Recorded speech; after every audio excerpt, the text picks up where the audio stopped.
നമ്മുടെ കർത്താവിന്റെ രക്ഷാകരമായ മരണത്തിന്റെ സജീവ സ്മരണകൾ ഉണർത്തുന്ന ദുഃഖവെള്ളി കാൽവരിയിലെ വിശുദ്ധ കുരിശിന്റെ ചൂട്ടിലേക്ക് ഒരിക്കൽ കൂടി നമ്മെ മാടി വിളിക്കുകയാണ്. വിലക്കപ്പെട്ട കനി ഭക്ഷിച്ച് ദൈവിക ജീവൻ നഷ്ടപ്പെടുത്തിയ മനുഷ്യന് ജീവന്റെ കൂദാശയായി തീരുകയാണ് കാൽവരിയിലെ വിശുദ്ധ കുരിശ്.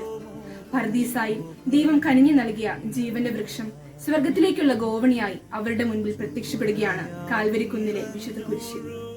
പിതൃഹിതം നിറവേറ്റുവാൻ കുരിശിന്റെ ജീവിതം സ്വയം ആശ്ലേഷിച്ചവനാണ് ദൈവസൂതൻ. അവിടുത്തെ ജീവിതം കാൽവരിയെ ലക്ഷ്യമാക്കിക്കൊണ്ടുള്ള യാത്രയായിരുന്നു.